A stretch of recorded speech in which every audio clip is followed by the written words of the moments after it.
Hi girls, for this final speech, I decided to keep talking about my country, Colombia. In this opportunity, I will talk to you about four carnivals situated in different places. In the map you're gonna see now, there shows the different places. The red one is Barranquilla, or the Atlantic Department. Which carnival I'm going to talk about. It's El Carnaval de Barranquilla. Then there's the pink one that is the Department of Cesar, which capital is Valledupar. There I'm going to talk about El Festival de la Leyenda Vallenata. Then if you go, you will find the green one. That's Antioquia. Its capital is Medellin. And I'm gonna talk about La Feria de las Flores. And finally, the orange one, it's Valle or Valle del Cauca, which its capital is Cali. And there I'm going to talk about La Feria de Cali. So let's start with the Barranquilla Carnival. The Barranquilla Carnival is the most important folkloric and cultural event in Colombia, and is the second largest carnival in the world. It has like 4 days of celebration. About 1 million people gets reunited in Barranquilla to celebrate it. National and international can participate, locals, visitors. Um, it starts on a Saturday and ends on Tuesday. It starts with the pile of flowers of Batalla de las Flores. That's a parade that which heads like the parade is head by the Carnival Queen. It's also followed by folk groups, costumes, cumbiambas. That's kind of it's how we call the people that are dancing there, and las comparsas, that are groups of people dancing. The Battle of Flowers, Batalla de las Flores, is the oldest parade of the carnival, and it was the first time it was done was in 1903 to celebrate the end of the 100 days war. The second day, on Sunday, we celebrate like take places the Great Parade. It's a traditional folkloric group. Cumbiambas and comparsas are also there. But here you don't have like the presence of any floats. There are only people dancing and gathering like in the streets. Um, it's carried out on Via 40, and shows dance and music. Then on the third day happens two things: the Great Parade of Fantasy and the Orchestral Festival. The Great Parade of Fantasy was made since 2003. Like it's a uh, more like actual parade of the Great Parade. Uh, uh, in this parade, we can use floats, and it's also join with many people dancing and shouting and celebrating, and with many choreographic mixtures that involve the most traditional music, local and international, and rhythms of different nationalities. We use samba, salsa, reggaeton, champeta, electronic music, and we mix it with the local ones that are cumbia, porro, mapalé, el son de negro, and el dolocumbe. There's the orchestral festival that is celebrated from the early hours in the afternoon until the early hours of the Tuesday of Tuesday. In the festival, the orchestras and groups that participate in the many different dances and parents of the carnival also participate in different like musical contests in different musical categories. The winners in each category receives what we call Congo de Oro, that is kind of a prize. Um, One of the rules for this part of the orchestral festival is that they have to play three songs, and one must be performed in public, and one of them have to be dedicated to the city or to the carnival or something representative of the of Barranquilla, and they have to take into account in the lyrics and in the rhythm the Caribbean, uh, the rhythm of the Colombian Caribbean.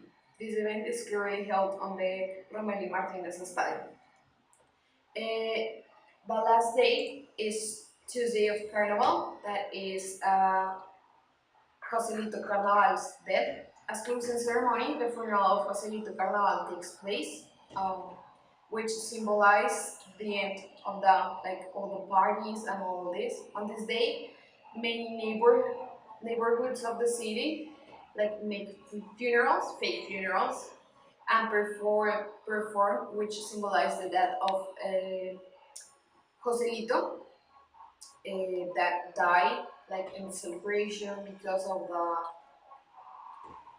he was tired and he get hangover and he died. So the neighbors buried him, hoping he to wake up the next year for the carnival.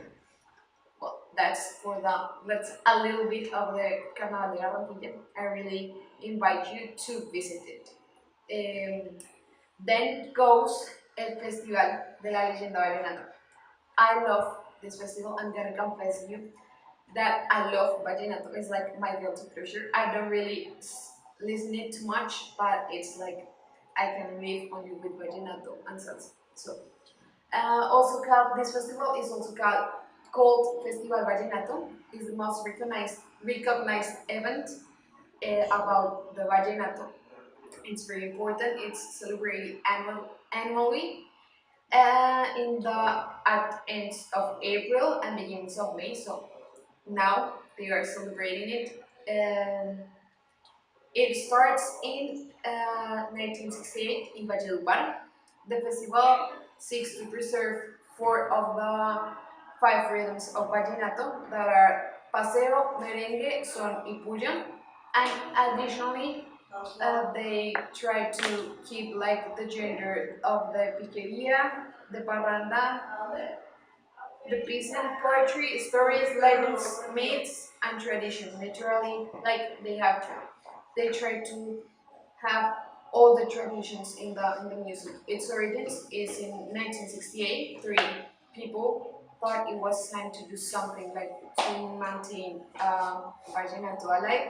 So they created the Festival de la Leyenda Vallenata to recreate all the magic of the land where it was created. Yeah, and you can see that in the melodies and in the rhythm. The evolution, the Festival de la Leyenda Vallenata, it's been evolving like not in the rhythm, they maintain the rhythm of El Vallenato because it's La Leyenda Vallenata, but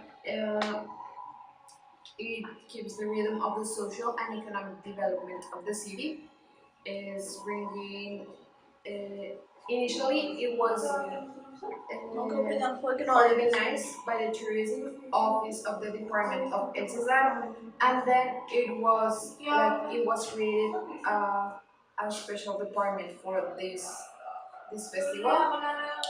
Um, and something important about this festival is that in 1999, this festival marked a very so it was transmitted by Telecaribe, and it was so important because it was transmitted not only nationally but internationally. Also in this year was the coronation of five vitalicios that are like people that in charge of creating vallenato schools all around different places in El Caribe. So they created someone in Magdalena, Bolívar, Córdoba, Sucre, Cesar, La Guajira, and some other places that are part of our Colombian Caribbean. Next, we have the festival in Medellin. It's called Feria de las Flores. It's a traditional and massive event held in Medellin for 10 days. Um, the carnival atmosphere is very very happy. It has its namesake, like it's popular to like for the flowers and all of it, but it's not all the things we do in the event. Every year, thousands of people like get around and go to Medellin, Antioquia, from Colombia and from other places. And there are several things we do are like arrieros de mulas and fondas, el desfile de silleteros, and banned banned 2 years ago cabalgatas. We used to do that, but we banned the government banned because the horse like animal torturing, so they decided to take it out. La Feria de las Flores take place in the month on April because of the spring. Uh, the city, um, this event in Medellin, the city of eternal spring, has been like on air for 60 years and is the deepest uh, one of the deepest roots on nature that we one of the festivals with deepest roots in nature we had. Um, the first flower fair took place in Medellin was on May 1, 1957, because May was the month assigned to the flowers, and well, because of that, with time passing, the fair was going like becoming takes with sorry I got lost. With the time passing, the fair was uh, has becoming stronger and most important celebration in the city. Like became the most important celebration in Medellin, which today it's still the most important celebration in Medellin and gathers a lot of people. Before the celebration, many Antioqueños, that's how we call the people who live in Antioquia, usually go to visit the village of Santa Elena to observe how the silletas are made. The silletas are the things the silleteros use in the desfile de silleteros. Do the cultivation and the fair of, of the flowers, the city receives the name of the city of the eternal spring. Then and finally, it's the Feria de Cali, located in Cali, Valle del Cauca. It's also called Feria de la Caña. It's a festival that's been done since 1957 in Cali, which takes place between December 25 and 30. Its most important events are the Salsódromo and the super concert. During their events, like no, locals and national and international orchestras participate to represent the typical rhythm of this area, that's the salsa. It is organized by the Events, Fairs and Shows Corporation of Cali. Uh, its origins are on August 1956 when an explosion occurred in the city and the government decided to do a fair to like move people to improve and to donate so they can build the city again, and the city gets the festival get like stronger and stronger passing the years, and now it's one of the most important festivals in the city. From the 1980s, the rhythm of the salsa began to take more strength in the city. It's like the city of salsa, you can say of that. Many dancers and musicians are from there, from that zone, Cali and from Valle del Cauca. Um, we can recognize their like maybe you have heard of them, Grupo Nietzsche, or